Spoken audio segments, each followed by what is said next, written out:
Welcome to Smutty Scriptures, the podcast where three best friends gather together to explore the holy text of fantasy romance novels. I'm head priest Blue Cromwell, and I am joined by my sisters in sin, Cuddlefish and Purple Space Cat, to tell you all about our thoughts on this episode's sacred text. We are rereading the second book in the ACOTAR series, this one being A Court of Mist and Fury. And we have a lot of thoughts. We have completed the book. Again, of course, this is a reread. And wow, oh wow. I love coming home to Rhys. Oof. Yeah. It's just a special feeling. He's my bat boy. Yeah. I have a strong feeling Azriel will be my bat boy. But I love Rhys. No. I know, me, of all people, liking Azriel? Who would have thought? That's a lie. But it is nice. I feel like I actually forgot. I didn't forget any elements of the story as I was rereading it, but I forgot how much was in this book specifically. I think this might be my favorite of until we start to get to A Court of Silver Flames. I think that might hold my number one spot. I don't know. A Court of Mist and Fury is really good, so I'm glad we're doing the reread so I can like almost get now that with new eyes kind of go through and have that ranking, I guess, internally. But damn.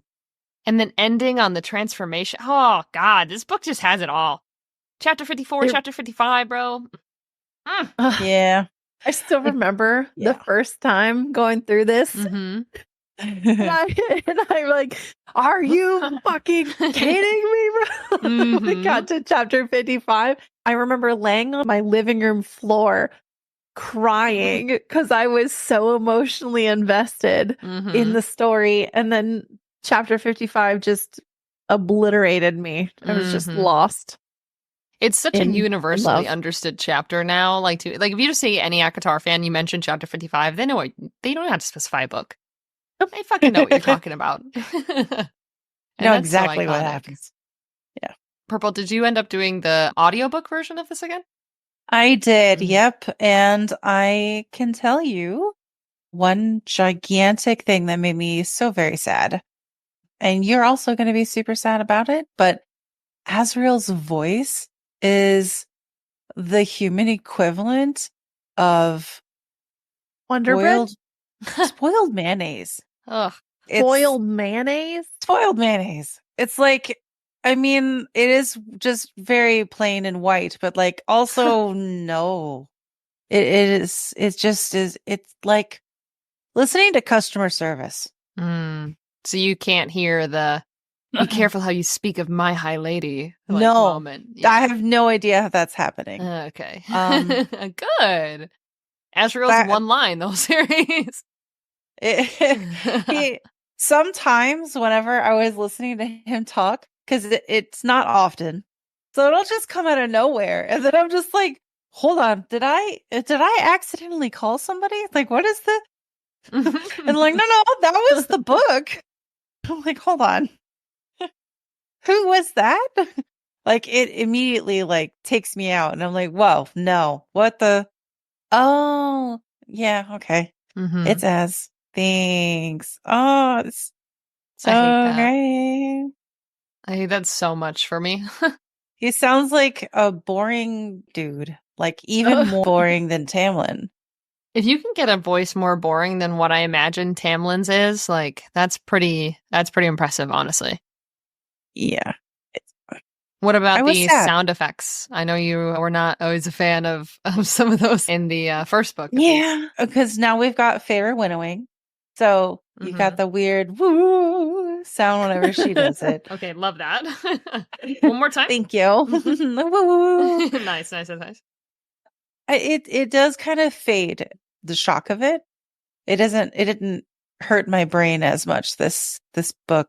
So I don't know if that's my brain is becoming numb to the weird noise or it was less obtrusive, but I did not go Doctor Who in my brain with hearing the woo. I did not think anybody was being beamed up. Sure. Okay. Scotty, not in the book. Okay, so it sounds like it was a little bit better, though. I mean, disappointed in the Azriel performance. Hate to see it, unfortunately, but the surreal sounds cool as fuck. Yeah, do they Yeah. like echo the voices and like the male and Yeah. female? Oh man, that's good. They layer them and they echo. Yeah, it's cool. Because that would be actually really exciting. About the cereal, this is a completely random point. I just wanted to bring this up because I saw it online recently because people were talking about like the cloak and like stuff like that. And I guess there's like a fan theory that Lady Coltane is like somehow related to the cereal and the cloak thing is like a tie in between them due to the, the cloak that Aelin like gave her and whatnot and their obsession. And like, I don't know, it's just a weird and interesting fan theory. I mean, I love the cereal. I read/watched that on TikTok the other day, and I thought that was really interesting. But I don't know, I never got that. I always liked the idea of the cereal being otherworldly, and I don't just mean like otherworldly, walking between worlds. I mean like fantasy. Other. Yeah. Yeah. Yeah. Made it feel more wild and untamed. Sure. And I really liked that. You don't have a whole lot of them in the books. I mean, they mention them everywhere, but they don't like, see them or like talk to them or whatever. So whenever you do have that interaction with the other, it's, I don't know, super interesting. And I really liked having the cereal be an other, but they're not good, but they're not bad. And then we find out they're a dreamer, and then you cry. Oh. And it's so heartbreaking. Yeah. R.I.P. Don't take that away from me, y'all. That's fair. I guess I think Lady Coltane kind of becomes other in a way. Like, I wouldn't be mad if Sarah J. Maas, like, explained it away. I'd be like, okay, slay. Go off, queen. But I think, like, she would have to be so changed. Like, her humanity would have to be, like broke. Yeah. Forever. In order for her to change so drastically to turn into one of the surreal. Yeah, that's fair. But that is one other thing though, is that the surreal are multiple. It's not just one. Yeah. So does that mean there's more than one Caltane? I don't know. I mean, I almost like the idea because it's a male and female like voice or voices, like having it be a fused elements of people collected over time. Like a legion kind of thing. Could be cool. I wouldn't be mad about that. I love the cereal. That's got to be one of my favorite characters. Of this book particular or just like in general? In general, in the whole series. Yeah. I love the cereal. Favorite. The turn with, their whole storyline from start to finish was just beautiful. And it was unexpected. I never. Oh, yeah. Every time I turned around, it was never something I thought was going to happen. Like some of the tropes, you're like, oh, there's only going to be one bed in that tavern. Oh, hell yeah, Sarah. Hell yeah. Which, don't get me wrong, that's got to be one of my favorite tropes ever. But it's also nice to not expect what's going to happen, which with such an iconic character. I never really, I've always liked the Surreal as a character, but I don't think I bonded with it in that way. Like, I think the story is definitely served with it being a part of it. And the whole conversation, and the most iconic conversation between those two is like, if you want to speed your mate's healing, and Feyre goes, oh, what do you mean by that? Hold on. I'm sorry, my way. What? Wait, you didn't say which High Lord? Huh. What do you mean by that? That's such an interesting moment and such a way to reveal that information to her, because there's so many points in the book where you can see this formation of their mating bond and these tethers between them, or Rhys's jealousy, obviously, and all these things. And Feyre's so human. She has a human heart and an immortal body, so she didn't know what the fuck is happening. So it's such a good way to convey information to Feyre that's like, hey, you're made over there. By the way, oh, you didn't know? You probably didn't read the manual, but you got the free upgrade. It's on a trial. You have to accept it. You're gonna need to heat up some soup, babe. Of course. Wild. Is that okay? You got your paintbrushes ready. Honestly, Dude, okay. Well, as far as favorite parts, I did want to ask you guys a specific question, though I will say, low-key, my favorite part is more walking into the cabin after Feyre's painted and done all these things. And she goes, wow, you've been busy. Like, I will never think it's not funny to just like imagine Feyre as like a bad painter, or like this is like this family heirloom cabin, like all this, and like more is like, oh, nice. Like, I fucking love that. Obviously, we know Feyre is a good painter. She does her shit. We see her teaching classes. We see these effects that these paintings have on people. I get it, Sarah.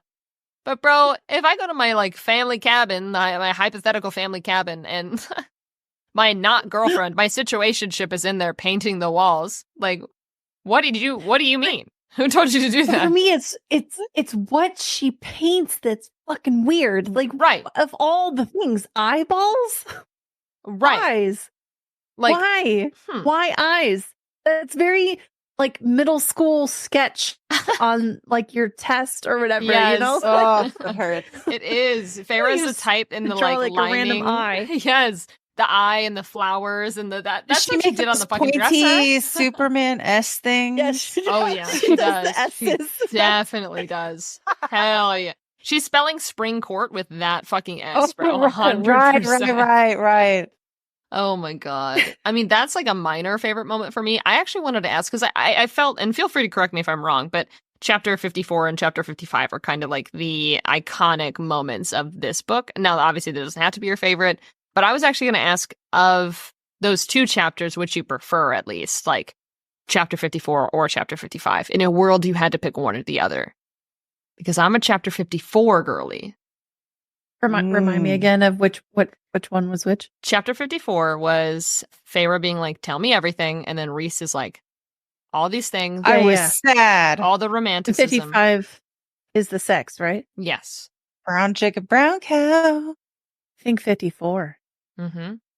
I was crying. I'm going to say 55, but let me tell you why. Ignore for a moment. Okay. All of the emotions. Hard to do, but fine. The sex. Okay. And the sex? Oh, God. And the sex. Ignore the sex and ignore the emotion. Not sure what's left, but that's okay. When they cleared everything off the table, they made a huge fucking mess. So they not only have to clean up the table and the floor, you know, and each other.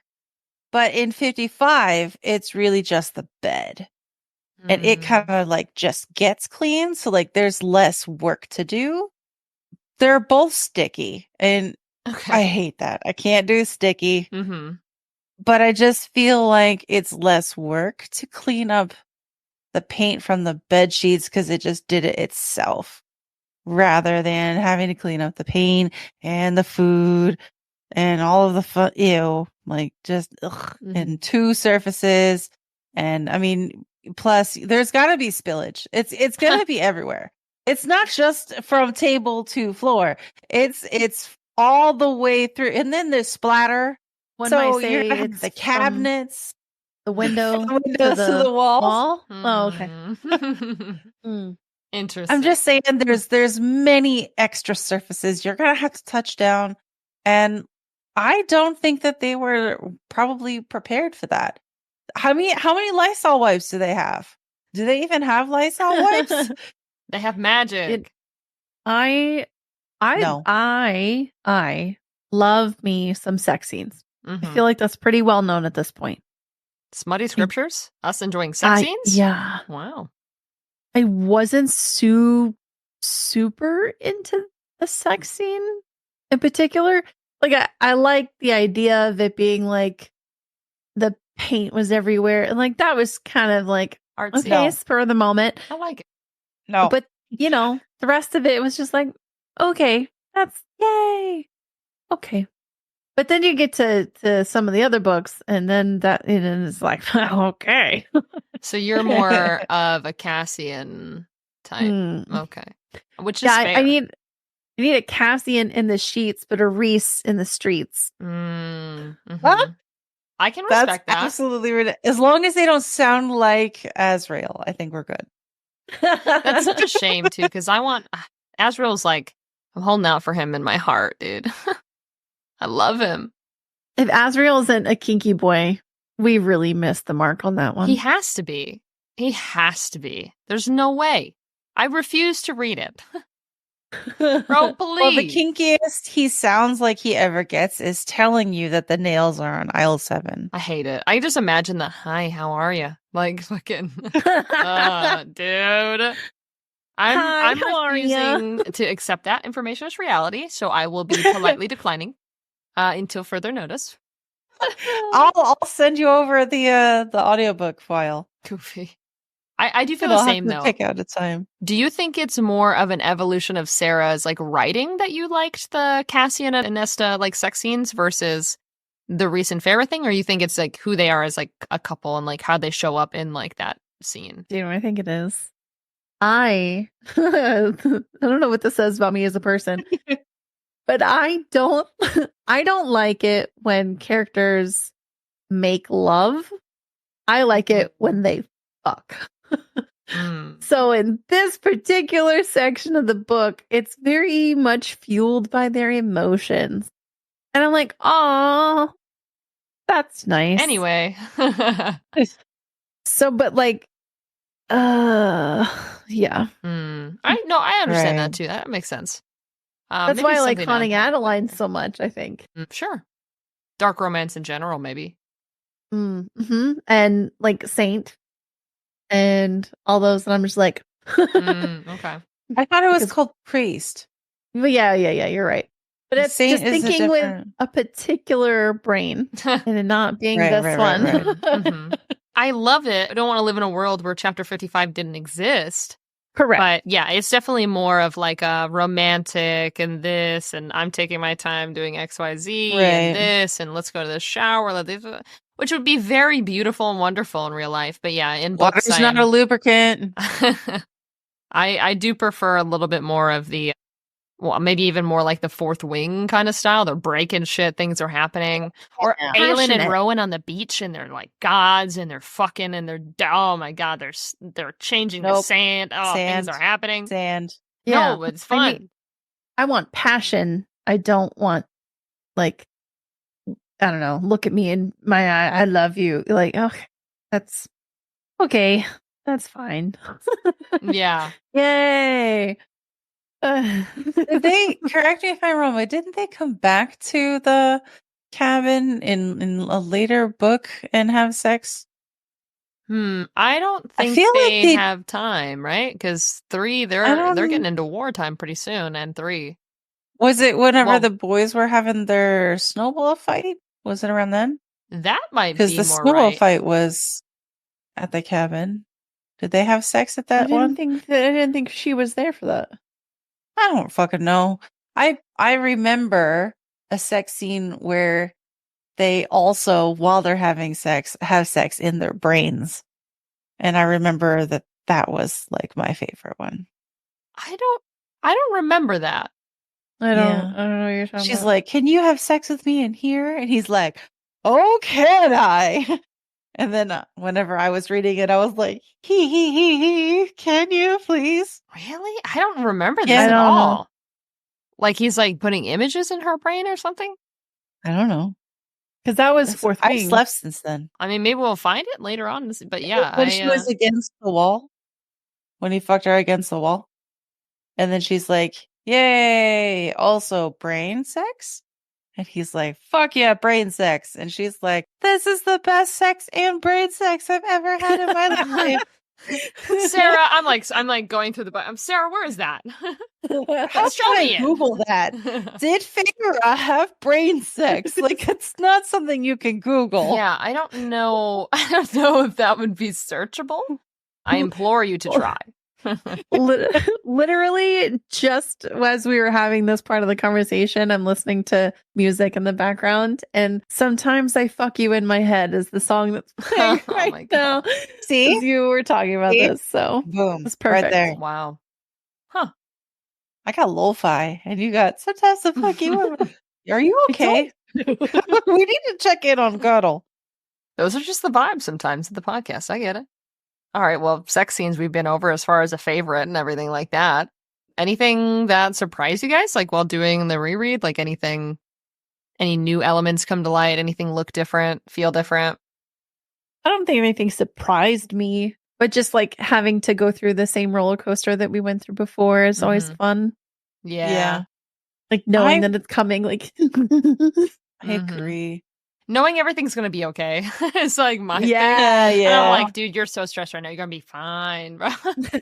You are going to be fine, Feyre. I know he locked you up, I was girl. stressed too. We are gonna get you out, Feyre. You are gonna get out of there. Don't worry. You're gonna upgrade. Congrats.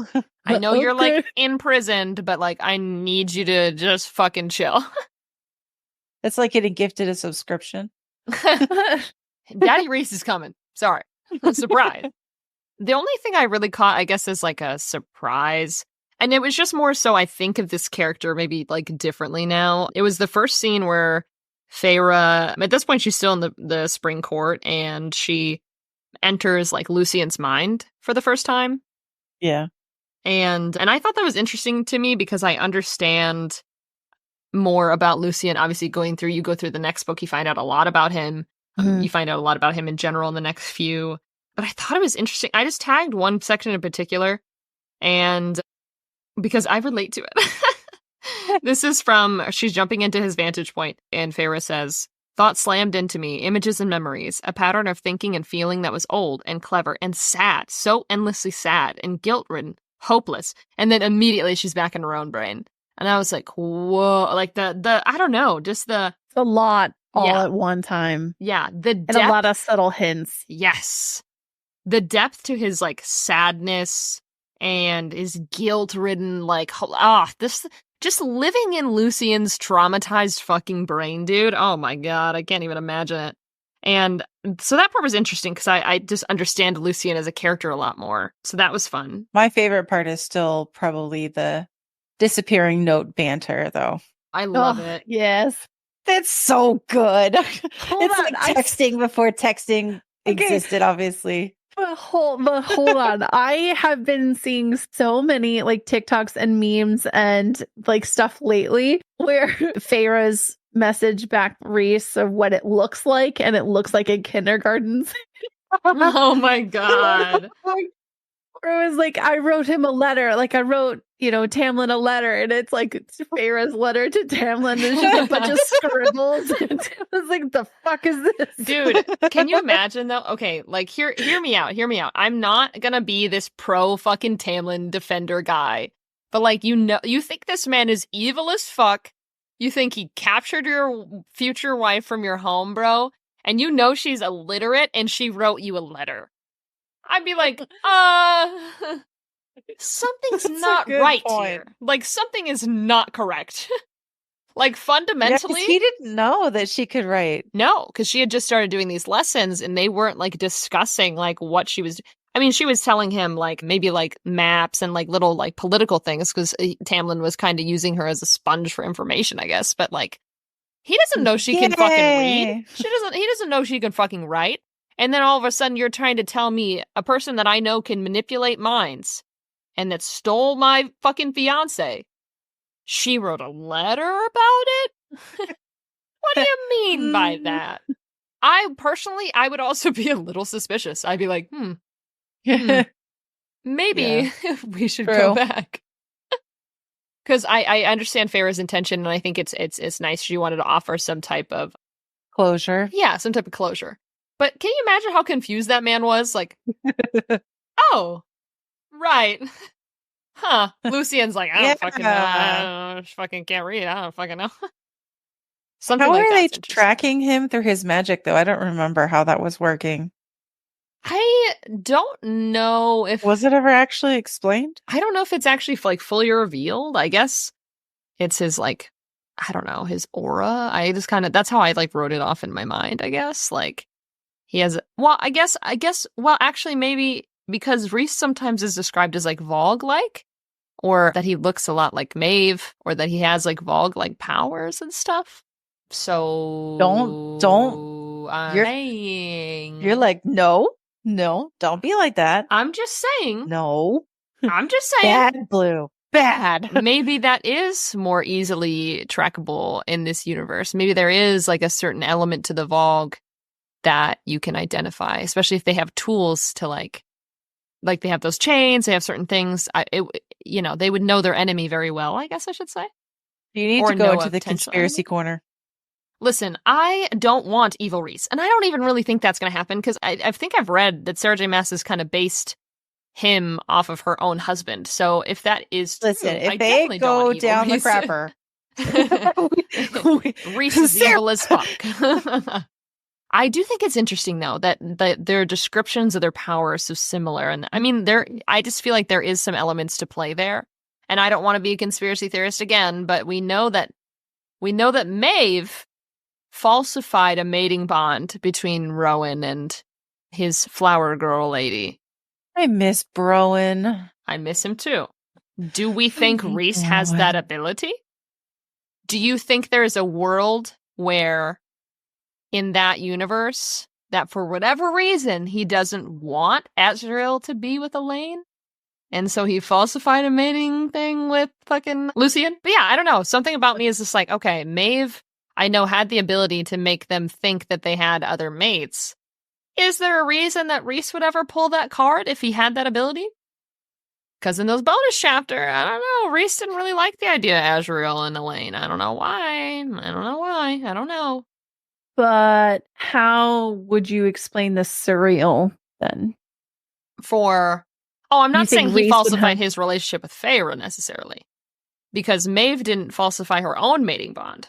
It was between two other individuals. Oh, I understand. Mm-hmm. You're sorry, I misunderstood. Mm-hmm. You're suggesting that Azrael and Elaine are mates in reality, but he maybe pushed it to Lucian? I think it would be very interesting because all of that would go down, I believe, after Rhys finds out about his parental lineage. And I think it would be very interesting if he wanted to have an ally of sorts. And he knows Azrael's his guy. He knows that's his bat boy. They're all the three dudes. So I think it's an interesting theory to play with as far as potential future implications. I wouldn't be, if they did do something like evil Rhys plotline, fine, whatever. It is what it is. And if you wanted to say that in terms of like I hate that and Rhys so much. It's very similar to how Tamlin said it was going to go down. I'm just saying, it's very interesting. And the fact that Maeve had that power, I don't know. It'd be interesting to see some implication between that. I also know in the fandom there's a lot of arguing about like, oh, Lucian's only Elaine's mate because the Cauldron or Fate or whatever thought that Azrael was dying. He had the Bloodbane in his system. Whatever. Just let them be fucking mates, dude. Just let them be mates, and if they end up together, great. And if they don't, fine. Or just make a why choose, Sarah. I don't ask for much. Why choose? Oh, sorry. That's what I would prefer. I would love that storyline 100%. That's the only way we're going to get a three-way. Alternative. Make them a throuple. Oh my God. He sounds too white, though. They'd have to completely throw out the whole voice actor. That's fine. Sarah, we have more funding. We can find someone else. Listen, I got a $20 bill in my wallet. We can make it happen. The whole fandom is like the shaking the hand. I would love that. There was one other thing that surprised me that I wanted to bring up really quick, because we've talked about in the first book the possibility of what's drawn on the cabin, like that Feyre and her family are living in the beginning with the word marks. Did you catch there's another reference to them? No. So in page 349 in the scripture, this is when they're going on their hunt to steal the half of the book that Tarkin has. And or Tarkin. R.I.P. my boy. Well, not R.I.P., but I love him. R.I.P. that pride. He deserves a mate. He does. And I want it to be Gwen. She just gives me Little Mermaid vibes. Anyway, not important. Anyway, they're talking about the temple, and this is when Amren and Feyre are alone, and they're going through and they're scraping through the mud and everything. And it doesn't go over them. It just a very quick little reference, but it says, every brush against the lead sent pangs of cold through me, but there, a car in the center of the door. And she says, this must have been here for a very long time. And Amren kind of talks about this, that I would not be surprised if, despite the imprint of the High Lord's power, Tarkin and his predecessors have never set foot here. If the blood spell to ward this place instantly transferred to them once they assumed power. Blood spell? A ward written in blood? That's very interesting. Very interesting. It just makes me think of Supernatural. Sure. I'll give you that. Written in whose blood? I don't know. Someone very important to the summer court at that point. But I think it's more so I looked at that because of the word marks. They actually do talk about it a little bit.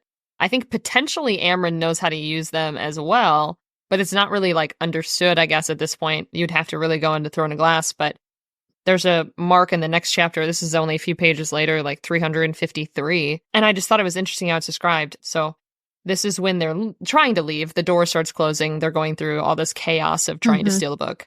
Farrah goes, I reached the door, sliding the box in the wide inside of my pocket of my leather jacket, while Amren's blazing palm flattened against the door.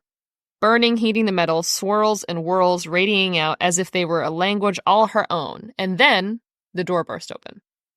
A language all her own.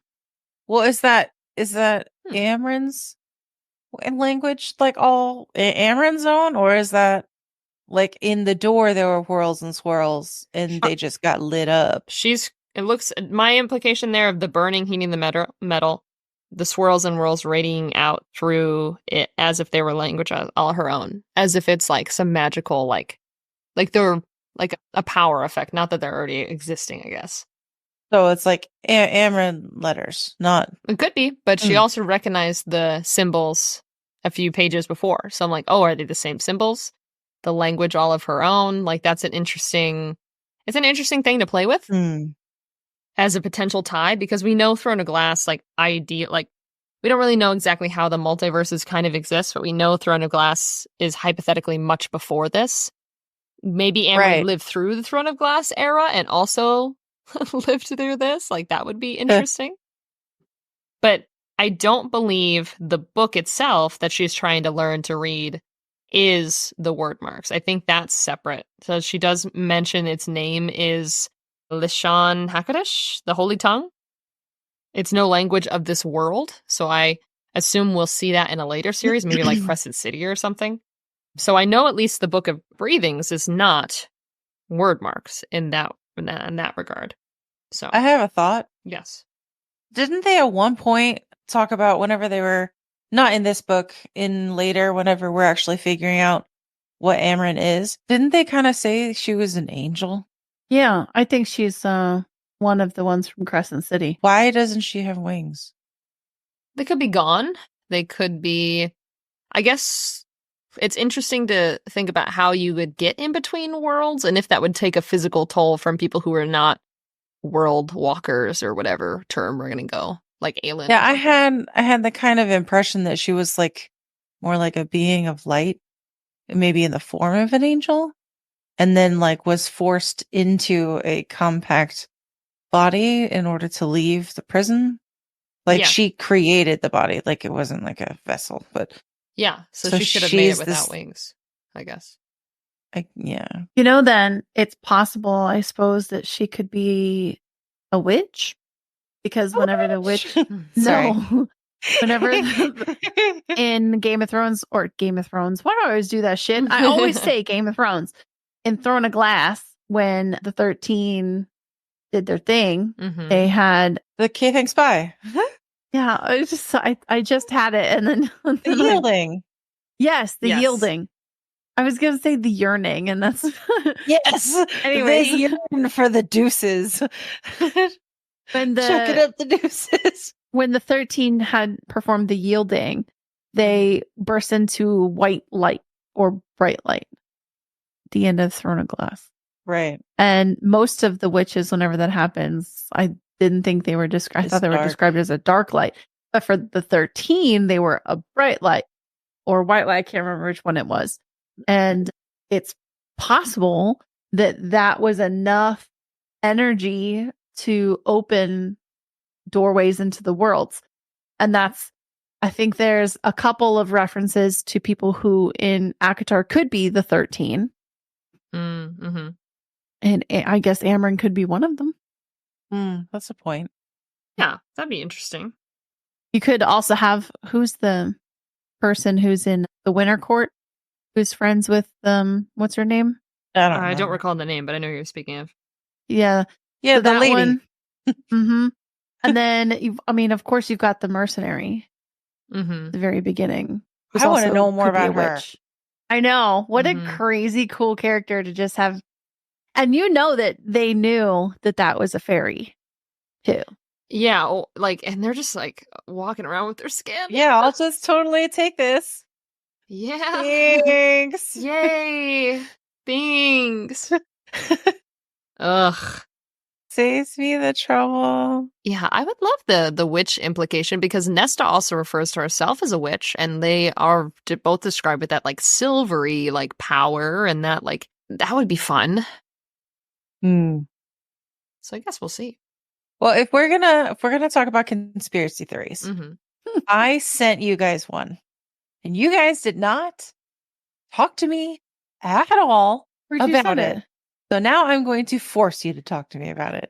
Go ahead. Okay. So Rhys and Feyre were obviously mates before when she was superhuman time. Yes. Because he was seeing into / through her brain hole eyes and the giving her images of the sky and all that shit, which she painted. So clearly before, Fae time, Feyre was human and they were mates. Mating bond existed. Yay. And then he met her. He still did not know in person that was mate. Okay. Yeah. He was just like, hey, this is the random lady that I'm totally connected to for some fucking reason. And she's a human. Huh, that's weird. Moving on. Okay, bye. And then he sees her again and he's like, oh, that's spicy that you're here. Oh, that's interesting. Thank you for giving me the wrong name. Okay, bye. Still doesn't know. He only knows and figures out that she is his mate whenever she's a Fae person at the very end, whenever they're on that balcony. And then he's like, oh, she's my mate. Right. Very emotional, etc. So, okay. So that's a thing. Now, we talked about his daddy, just warped in to the camp, saw Mama on the stake, get ready to get her. And he's like, boom, you, me, now, let's go. Yeah. Wife. Yes. That's how it happens. Yeah. Ow. All right. So boom, it happened. And they were both Fae people. All right. You had Lucian and Elaine. They were in the same place. Yeah. Got nothing. Okay. And then she's all in danger. She's gonna, she walked right past him. Nothing. And then she got into the cauldron, came out the cauldron. All of a sudden, boom, you're my mate. When she was Fae. Yeah. All right. Okay. Nesta, Cassian, same room, same thing. Okay. Yeah. But they don't have their moment until after she's Fae, when, in the last bookie thing. Right. Because then they have close time at that point. And then he's like, dude, she's it. He just doesn't say anything.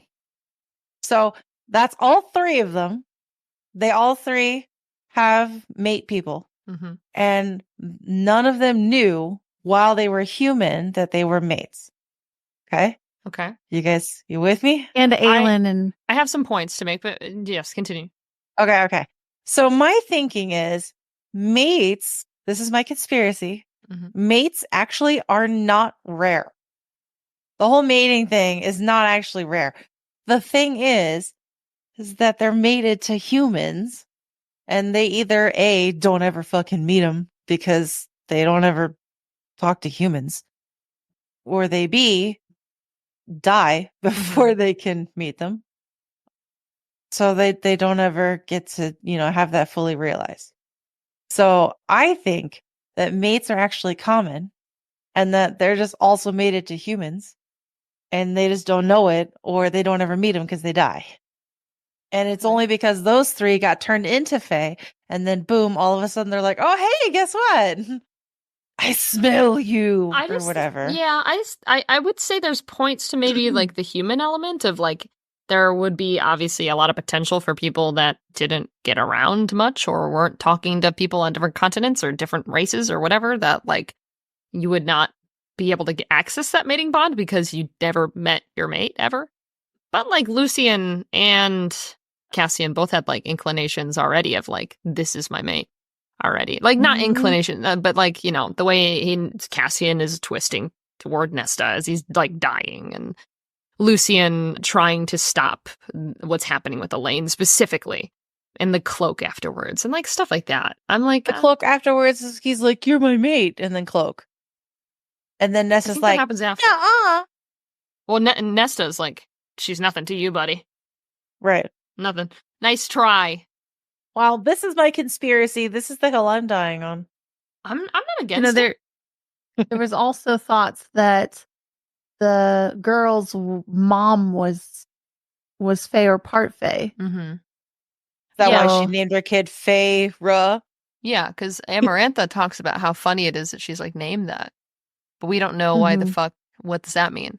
And actually there is one point, because there's a lot of different theories. We don't have to go into everything. But it was really interesting. On page 558 in this book, this is when they're by the Cedra.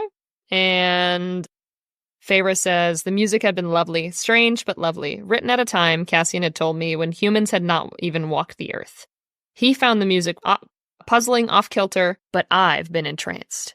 And I'm like, Feyre, what do you mean by that? Well, isn't it a characteristic of Fae in general that they're, and I think that's said somewhere in one of the books we fucking read by Sarah J. Maas, that Fae are very sensitive to sound. Well, then why does the Fae with her think it's puzzling and off-kilter? Who we know has an appreciation for music later on with his relationship with Nesta. Is it an appreciation for music or is it an appreciation for Nesta? I think you have to appreciate music to get to that point. Or does he appreciate that she appreciates the music? What if the performance of this ancient revered Fae symphony is like a song that Aelin had performed for like Sam or her like writing or what if me? Wasn't there sheet music or whatever that she got? I wonder if that's the ancient Fae symphony. Maybe there's a connection between Feyre and Aelin. You guys hate me that much? I'm just saying. It's fine. That was like such an emotional part of that story. Like, don't do me like that, man. It would be very interesting. It would be very interesting.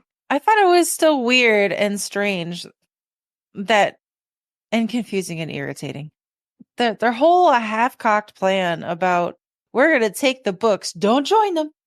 Mm-hmm. And then we're going to go next to the cauldron, say some spooky words, and then it all of a sudden won't work. And it's going to be totally fine. Nobody's going to know. We're going to go in and get out. Don't let the books touch, even though they're weird, spooky books that talk and want to hang out with each other. Don't let them do that. And then she gets there and she's like, boop. Wow, now that I'm here, I know this isn't going to work. Damn, that sucks. You know what I should do, though? Put the book together. Mm-hmm. Yeah, I wonder... whenever I was listening to it, I was like, why are they doing this? Doesn't make any fucking sense. Yeah. This whole thing is just stupid. And I walked away from it thinking like, God, that is just one big sloppy plot point jumble, like just to get them there. Mm-hmm. Couldn't they have done this elsewhere and the king just come along? They could have easily set up a trap literally anywhere. Why did they have to go to Highburn for this? Why did they have to do this? I think it was more like they didn't know if they could move the cauldron. Yeah, so but I'm saying that they could have just said that instead of the spooky words being said next to the cauldron, they could have just, Sarah could have just wrote it so the spooky words just had to be said and the cauldron would have lost its power. Because it's not like it's going to work either way. Well, and didn't Amryn know that it wasn't going to work? So she knew because they tried to do it again the second time later in the other book. And Amryn's like, yeah, I know it's not going to work. So we just kind of have to like jump in and it'll suck. So let's do that. Okay, thanks, bye. And then they're all like, oh, the dying, don't die, don't die. That whole thing. Yeah.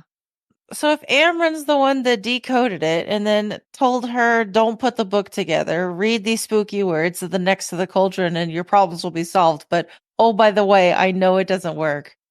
Does that mean Amren set them up? Or at the very least, shit, Amren's kind of a dick. Always has been. Yeah. Like, she's culpable. And that's interesting. I think when we That's read like the gross next book, negligence. Goofy.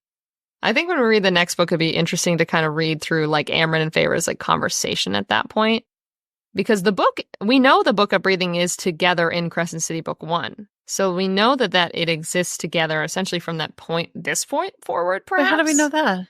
It's one of the books. Yeah, in, it was one of the Bryce's books in the library thing of Giuseppe, whatever we're gonna say it's pronounced. It's one of the things on the shelves. Boss book lady. Mm-hmm.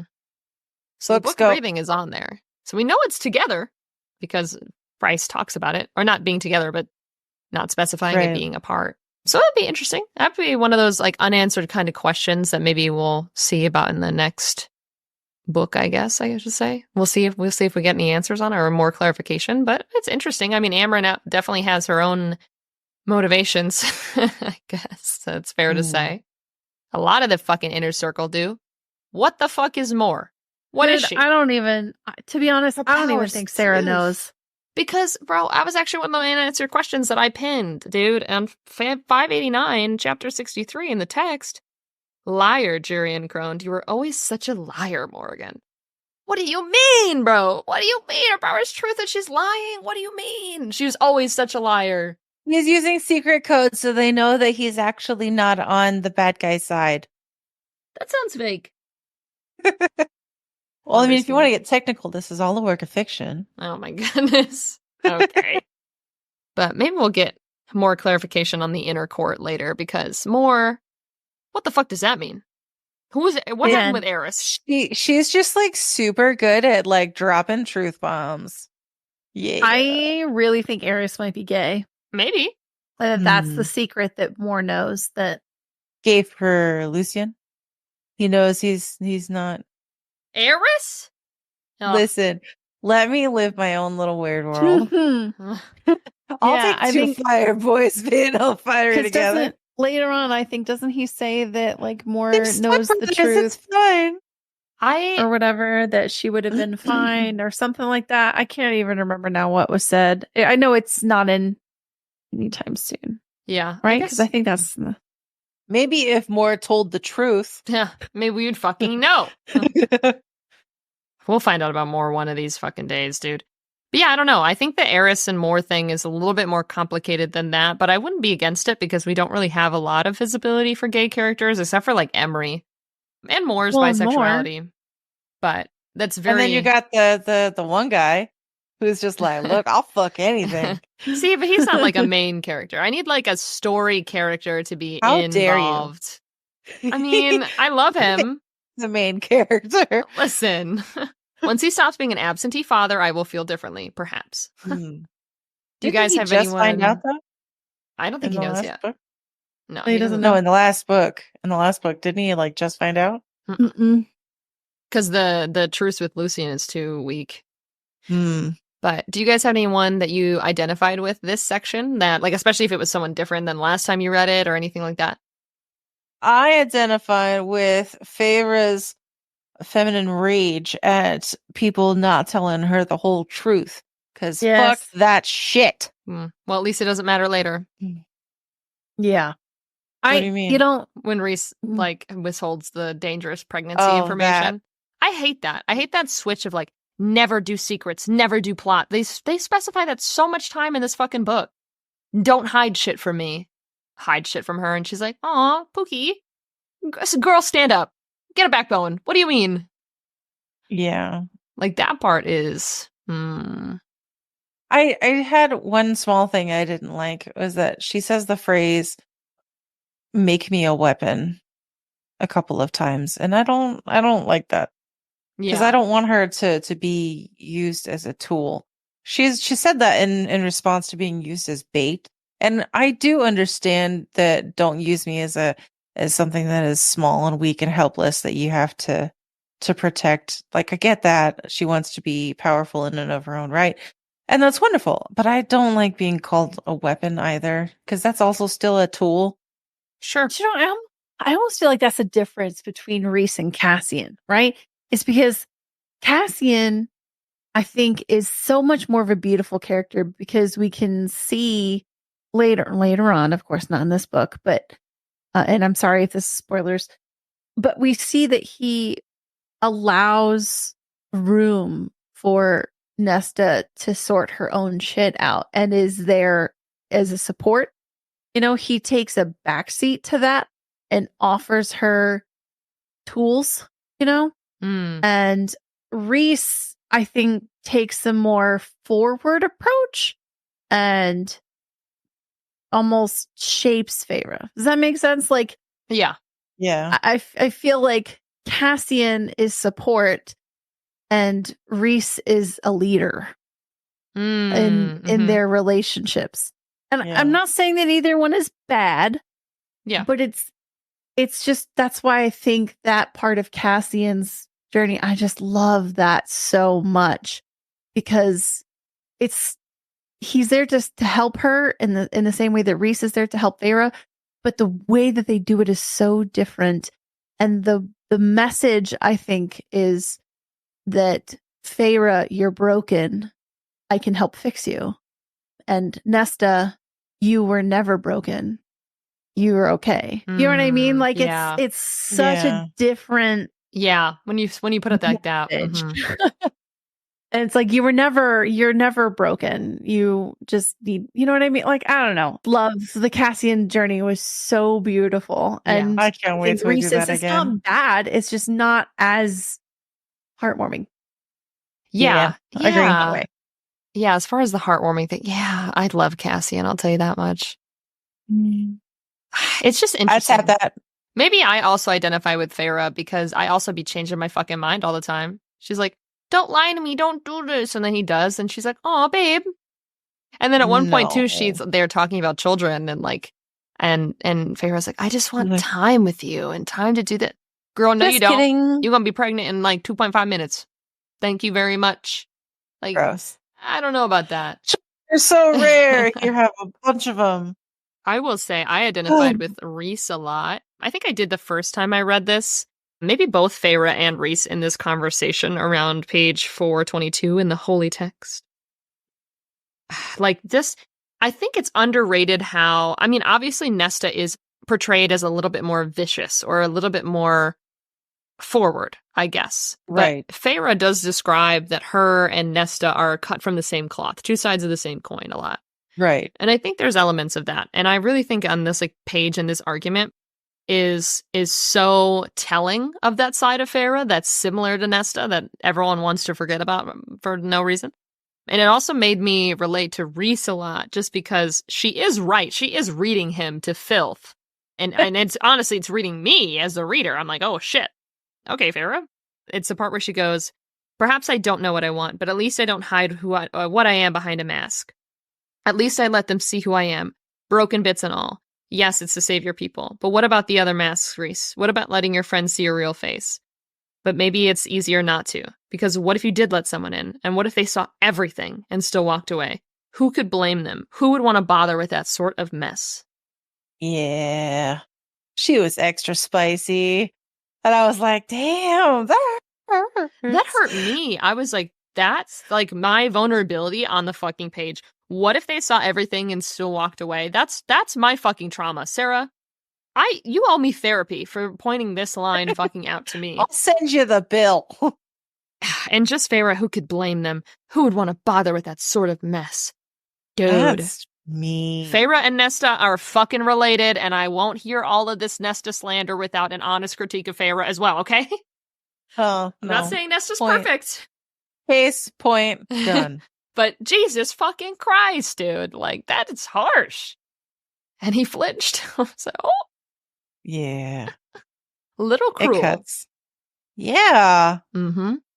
Like, put the teeth away. Calm down. Yeah. Take several seats. Okay. We're going to relax. He's already grumpy. Leave him alone. Well, I'm sure we'll get answers for a lot of this in I mean, there's more ACOTAR books to come, and I'm excited to read through the next book, especially, or the next like main book, I guess I should say, and get to reread it in different eyes now, especially with all this information. I'm catching Throne of Glass reference, I'm catching all this shit. I'm like, Sarah, you can't hide from me, girl. Yeah, I got you. But it's, I think, difficult whenever you're listening to it because I miss a lot of that stuff if they don't expressly say it. I'm tabbing it up. I'm making it happen. I can't put tabs. That's fair. Sometimes whenever I'm listening, I'm like, yep, I would put a tab here, but oh well. That's why you read as you're doing it. Yep. That's why you get your book out while you're listening. It's okay. You know? Ain't You don't nobody need got all the time for that. detail and all the little intricate. It'll all come together when Sarah wants. The real question is who's Bae of the Day? Mm. Mm. Mhm. I think That's I know all who you. it is. Okay. It's I mean, you guys know I like having the Bae of the Day be the person that pushed the plot line along the best. Tamlin. Gotta be the Surreal. Surreal's gotta be Bae of the Day. She's it they. Mood. The Surreal is literally the character that was like made and then made Favor be like, I'm sorry, what? Pardon? Like if that had not happened, Happened. I don't know that Rhys would have got the balls to tell her. And then he absolutely would have made her, like, got her to make him food and not said anything. I don't think so. Oh, I think so. Especially Especially since he's well, like sneaky later with the pregnancy stuffs. Oh yeah, he I is think kind of sneaky. That's Remember a when- side of him that we see later. Yeah, well, and we saw it a little bit in the first book when he like was touching her exposed bones in her arms to get her to like be in a deal with him. Yeah, Not great, Rhys. Good he's thing got I'm some dark colorblind, side. so red flags don't know her. But He's a good, but he's not the good. he's got a little darkness to him, ironically Yeah. enough. I don't mind. Honestly, yeah, I'm into it. Rhys, I'll At take it. least he doesn't sound like mayonnaise. Oh my god. Well, the So, cereal the is our Bae cereal. of the day. Tea spilled. I would We love. do have a cereal tea party thing, don't we? Yeah, Sure. don't we have something Church. listed on the Yeah. Etsy page we for do. the cereal? Your guys' favorite? Oh my god. If you guys haven't seen that yet, of course, we've got all of our social media pages. First of all, you can see that on Etsy under Smutty Scriptures, right? Yes. And we've got I made a bullet journal stuff. Hell yeah. All of the I forget what they're Wow. What, like the book club stuff? Words or are like the hard. planner pages and stuff. Yeah, there's a lot of Yeah, shit on there there. it honestly. is. Yeah. why the word planner was difficult, I'm not sure. But I made like a whole planner set for like a whole year, and you can use it, every single year forever for the rest of your life. You can have the night court Fat Boys be there, and some of the most amazing quotes. And Yep. that I printed out actually the planner and I use it at work every day. And I actually just printed out the rest of the year. Nice. Love that. Yeah, I can't wait because I'm gonna be marking down with my special pens and making all the dates and everything, planning out the rest of my year. So I like it because I think you were the one who told me that I should edit it to make sure that it was good for every single year. And I did. Yeah. And I'm like, oh, this is amazing. Buy it once and it's good forever. Yes. I like the Throne of Glass one too. I like Mhm. alternating between them.